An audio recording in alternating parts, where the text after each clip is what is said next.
안녕하세요. 오늘도 해피타임을 시청해주셔서 감사합니다. 오늘의 이야기, 불꽃 속의 기적몽이 이야기 한번 들어주시겠어요? 자, 그럼 시작합니다.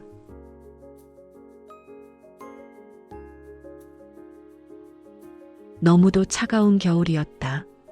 바람이 얼음처럼 날카롭게 불어오고 밤 공기엔 쇠붙이 냄새와 먼지, 그리고 버려진 음식 냄새가 섞여 있었다.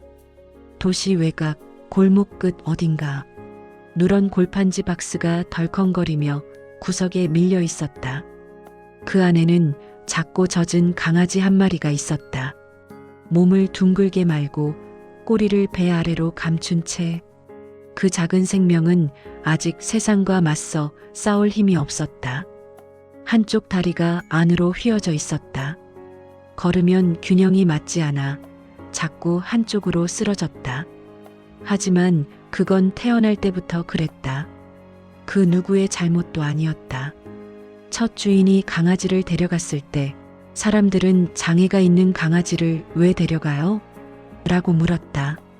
첫 주인은 웃으며 말했다. 불쌍하잖아요. 내가 잘 키워볼게요. 그 말은 따뜻했지만 오래가지 않았다. 시간이 지나면서 그 따뜻함은 점점 식었다.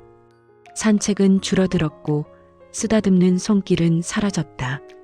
한번 넘어질 때마다 한숨이 늘어갔다. 또야? 이 녀석은 정말 귀찮게 하네. 그 말이 마지막이었다. 어느 날 밤 강아지는 낡은 박스 안에 담겼다. 주인은 말없이 차를 몰았다. 눈이 내리고 라디오에선 크리스마스 캐럴이 흘러나왔다. 차는 멈췄고 문이 열렸다. 찬 공기가 밀려들었다. 미안하다 한마디도 없었다. 문이 닫히고 엔진 소리가 멀어졌다. 박스 안의 강아지는 한참을 기다렸다. 혹시 다시 돌아올까 싶어서. 하지만 돌아오는 발소리는 없었다. 시간이 지나면서 눈이 쌓였다. 하얀 눈송이가 박스 위로 떨어졌고 그 위에 또 다른 눈이 겹쳤다. 강아지는 꼬리를 말고 떨었다. 비명도 짖음도 없었다. 소리를 내면 더 춥다는 걸 본능적으로 알았다. 아침이 되자 박스는 절반쯤 눈 속에 묻혀 있었다. 길을 걷던 사람 몇이 흘끗 봤지만 다들 바빴다. 춥겠다 하면서도 그냥 지나쳤다. 강아지는 며칠을 그렇게 버텼다.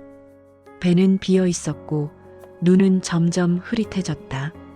한 번은 쓰레기 봉투 속에서 남은 김밥 한 조각을 찾아 먹었다. 기름기와 차가운 밥알이 목을 긁었지만 그건 며칠 만에 먹는 음식이었다. 밤이 되면 자동차 불빛이 골목을 스쳐 지나갔다. 그 불빛을 따라가려 했지만 다리는 말을 듣지 않았다. 결국 그는 조용히 도로 옆으로 쓰러졌다. 눈이 내리고 세상이 희미해졌다. 그때 차 한 대가 멈췄다. 운전석 문이 열리고 낯선 남자가 뛰어내렸다. 뭐야 이 녀석? 그의 목소리는 거칠었지만 따뜻했다. 남자는 급히 외투를 벗어 강아지를 감쌌다. 살아있었구나. 어떤 양심 없는 사람이 말 못하는 짐승이라고 버리고 간 거야. 그는 주위를 둘러봤지만 아무도 없었다. 괜찮아, 괜찮아, 이제 괜찮아. 그는 품에 안은 채 자신의 차로 뛰었다. 차 안엔 히터 바람이 돌았다. 강아지는 따뜻한 공기 속에서 아주 약하게 꼬리를 흔들었다. 그 꼬리의 움직임이 희미한 생명의 증거였다. 남자는 운전 중에도 한 손으로 강아지의 머리를 쓰다듬었다. 조금만 버텨. 금방 병원에 도착할 거야. 눈길 위에서 타이어가 미끄러졌다. 하지만 그는 속도를 늦추지 않았다. 그의 이름은 정민호, 서울 북부 소방서의 구조대원이었다. 그는 늘 불길 속에서 생명을 구했지만 이날 처음으로 불길 밖에서 생명을 구했다. 그날 밤 민호는 강아지를 동물병원으로 데려갔다. 수의사는 고개를 저으며 말했다. 탈수의 저체온증이에요. 몇 시간만 늦었어도 힘들었을 겁니다. 민호는 손으로 강아지의 머리를 쓸어내렸다. 살아줘서 고맙다.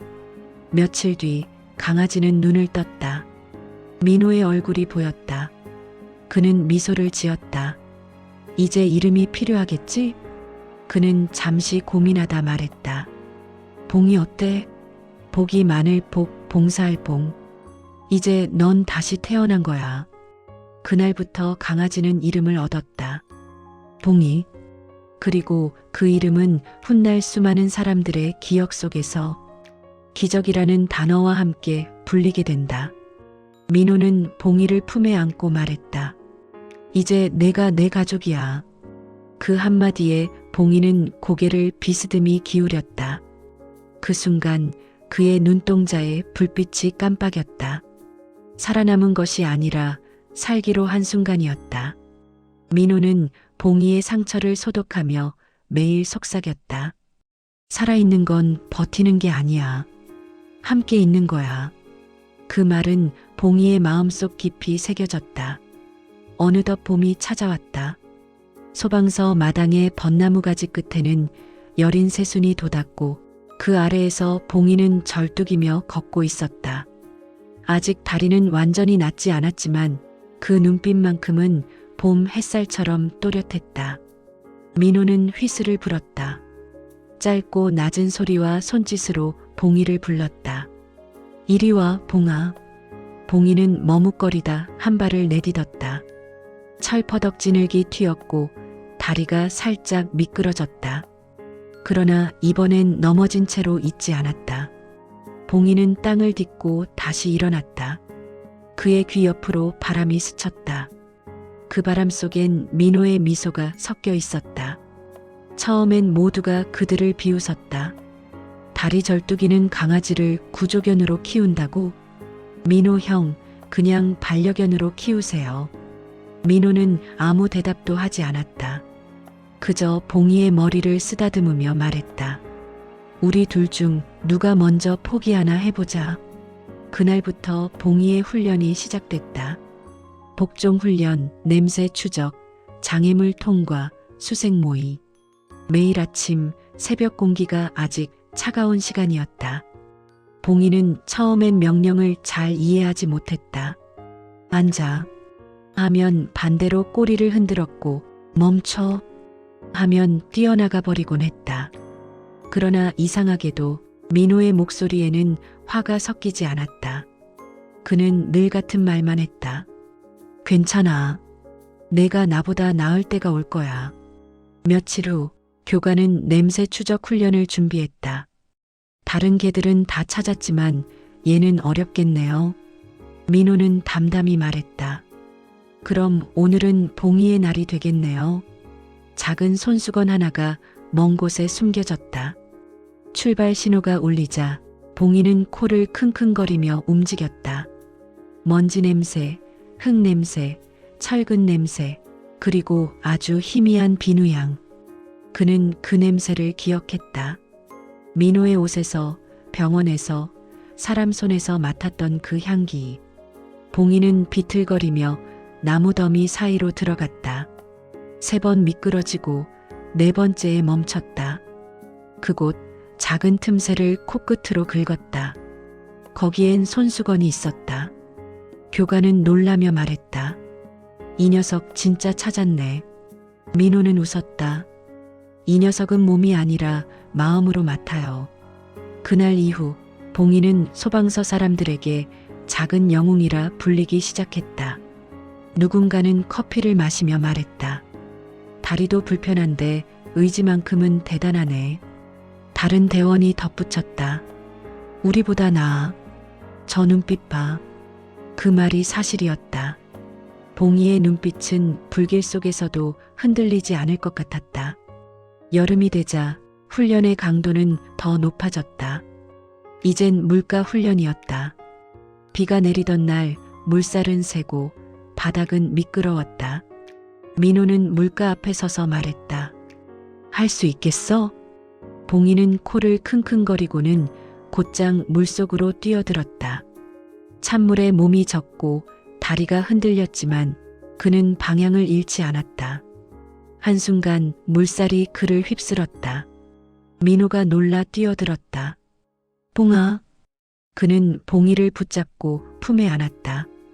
봉이는 헉헉거리며 숨을 몰아쉬었다. 그러다 천천히 고개를 들어 민호를 바라봤다. 그 눈빛엔 분명히 이런 말이 담겨 있었다. 괜찮아요. 다시 하면 되잖아요. 민호는 웃었다. 그래, 우리 봉이는 포기를 모르는 녀석이지. 시간은 흘러 어느새 가을. 낙엽이 훈련장 바닥을 덮고 봉이의 털 사이로 바람이 스쳤다. 민호는 손을 뒤로 깍지 낀 채 물었다. 봉아, 너 왜 이렇게까지 열심히 하니? 봉이는 고개를 기울였다. 말은 못하지만 눈빛이 답했다. 당신이 날 버리지 않았으니까요. 민호는 웃었다. 그래, 나도 너한테 배워야겠네. 그 말에 봉이는 짧게 짖었다. 왈. 그건 세상에서 가장 힘있는 대답이었다. 며칠 뒤 공식 구조견 자격 시험이 열렸다. 봉이는 절뚝이며 심사위원 앞에 섰다. 다리엔 여전히 힘이 부족했지만 그의 자세는 누구보다 단단했다. 시작. 심사관의 외침과 함께 봉이는 달렸다. 구조물 통과, 냄새 추적, 장애물 돌파. 몇 번 미끄러졌고 한 번은 털이 벗겨질 정도로 넘어졌다. 그러나 그는 포기하지 않았다. 모든 과정을 마치고 심사관이 조용히 말했다. 합격입니다. 민호는 봉이를 안고 말했다. 오늘부터 넌 나의 동료다. 그날 저녁 소방서 식당엔 대원들이 모여 조촐한 파티를 열었다. 봉이는 고기 한 조각을 받아 먹고 민호 옆에 조용히 앉았다. 불빛이 민호와 봉이를 감싸 안았다. 민호는 작은 목소리로 말했다. 이제 내가 누군가의 생명을 구할 차례야. 봉이는 천천히 꼬리를 흔들었다. 그 꼬리의 끝에는 불빛이 닿았다. 마치 그가 세상의 작은 불씨가 된 듯이. 그날 밤 민호는 훈련 일지 맨 마지막 장에 이렇게 썼다. 봉이의 눈 안에는 불이 있다. 그건 고통을 태우는 불이 아니라 믿음을 밝히는 불이다. 그 후로 봉이는 진짜 소방견이 되었다. 대원들은 그를 자랑스럽게 불렀다. 우리 팀의 막내, 봉이. 작지만 제일 용감한 녀석이지. 봉이는 그 말이 무슨 뜻인진 몰랐지만 민호가 웃을 때마다 함께 웃었다. 그 웃음이 세상에서 가장 따뜻한 불빛이었다. 밤하늘을 붉게 태운 화재 현장. 민호와 봉이는 함께 뛰어들었다. 연기 속에서 들려온 아이의 울음. 그 순간 봉이는 몸으로 불길을 헤치며 달렸다. 작은 이불을 물고 아이를 밖으로 끌어냈다. 그날 이후 봉이는 영웅견이 되었다. 그러나 민호는 말했다. 기적은 불 속에서 태어나는 게 아니야. 포기하지 않는 마음에서 피어나는 거야. 봉이의 시간은 멈추지 않았다. 화재 이후에도 그는 매일 출동복 옆에서 기다렸다. 사이렌이 울리면 꼬리가 먼저 흔들렸다. 민호는 웃었다. 출동하자, 파트너.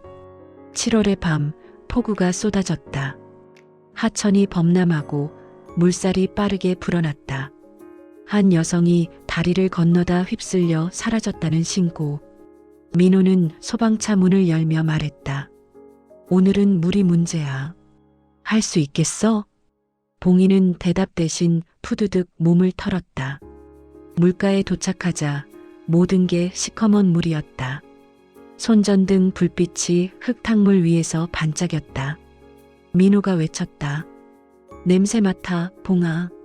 봉이는 물가를 돌며 냄새를 쫓았다. 기름 냄새, 흙 냄새, 그리고 사람의 비누향.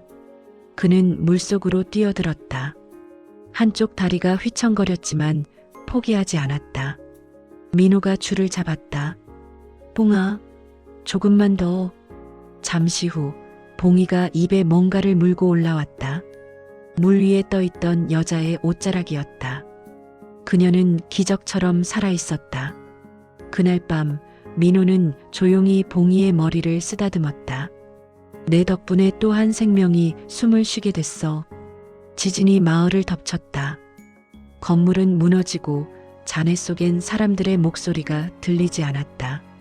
봉이는 먼지와 유리 조각을 밟으며 코를 킁킁댔다.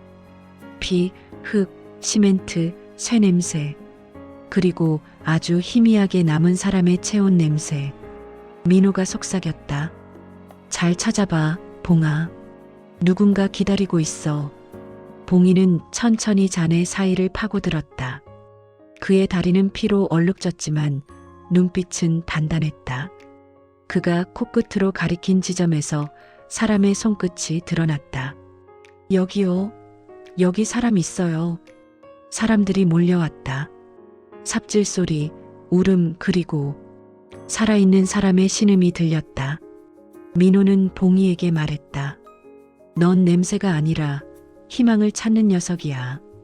겨울, 눈이 마을을 덮었다. 치매를 앓던 노인이 실종되었다는 신고. 밤새 내린 눈 때문에 시야는 1미터도 보이지 않았다. 민호는 봉이를 내려놓으며 말했다. 마지막까진 해보자. 봉이는 코를 눈밭에 파묻었다. 차가운 공기, 익숙한 채취, 희미한 발자국 냄새. 그는 언덕 위로 절뚝이며 올라갔다. 그리고 그곳에서 노인을 발견했다. 그는 쓰러져 있었지만 봉이가 얼굴을 핫자 손끝이 미세하게 움직였다. 민호가 달려와 그를 안았다. 노인은 봉이를 보며 중얼거렸다. 내 강아지 같네. 민호는 미소 지었다.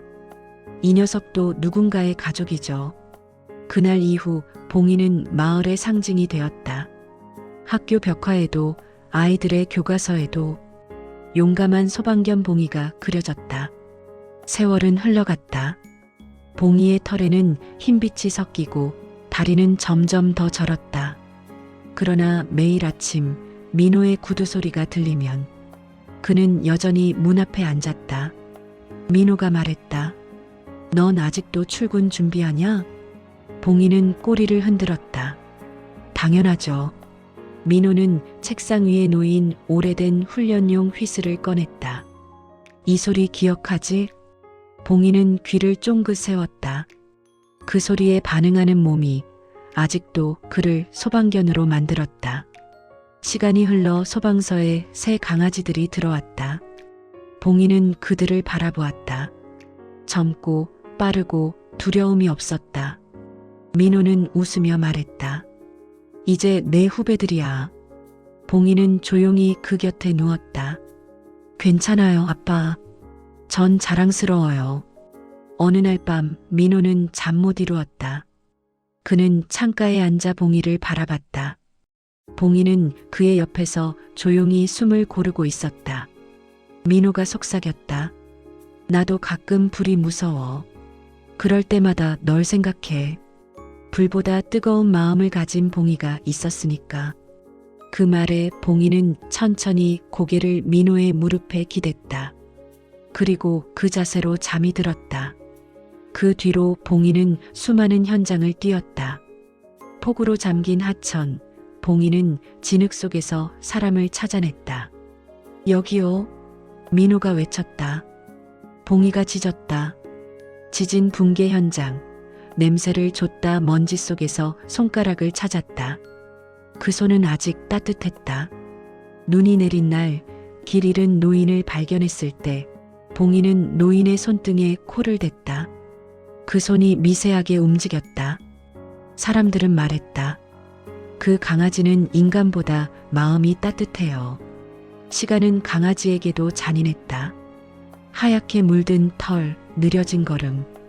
비 오는 날이면 다리에 통증이 심했다. 그러나 출동차의 사이렌이 울리면 봉이는 여전히 몸을 일으켰다. 아직 할 일이 있어요. 민호는 봉이를 안아 올렸다. 넌 이미 충분히 했어. 이젠 내가 지켜온 세상이 널 지켜줄 차례야. 마지막 출동 불길의 끝에서 산불, 불길은 바람을 타고 마을로 번졌다. 아이가 한 명 남았어요. 민호는 망설였다. 봉이가 그를 바라봤다. 가야 해요. 그 눈빛 하나에 민호는 고개를 끄덕였다. 좋아, 마지막이다. 봉이는 불길 속으로 달려갔다. 연기, 열기, 쓰러지는 나무. 한쪽 다리는 거의 움직이지 않았지만 앞다리로 땅을 파고 기어갔다. 그리고 들렸다. 작은 울음소리. 봉이는 아이의 옷자락을 물고 밖으로 끌었다. 폭발음. 민호가 달려와 두 몸을 덮쳤다. 괜찮아, 괜찮아, 봉아. 불길이 잦아들고 민호는 봉이를 품에 안았다. 봉이는 조용히 눈을 감았다. 꼬리가 마지막으로 천천히 흔들렸다. 며칠 뒤 소방서 앞마당. 작은 표지석이 세워졌다. 한쪽 다리로 세상을 구한 소방견 봉이. 너의 용기는 불보다 뜨거웠다.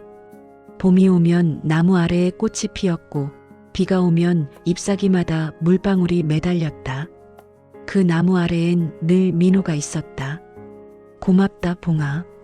넌 나에게 사람의 마음이 얼마나 따뜻한지 알려줬어. 얼마 후 새로운 구조견 후보들이 훈련을 받는 날, 그들 중 한 마리의 눈빛이 봉이를 닮아 있었다. 민호는 고개를 끄덕였다. 그래, 내가 그 녀석이구나. 목줄에는 이름표가 달려 있었다. 봉이 2세. 민호는 미소 지었다. 불꽃은 사라지지 않아. 모양만 바뀔 뿐이야. 계절이 돌고 또 돌았다. 민호의 머리에도 흰머리가 늘었다.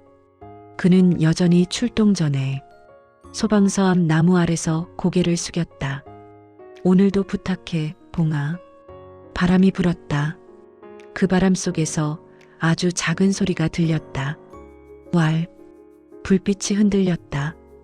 그건 마치 봉이가 웃는 것처럼 따뜻했다.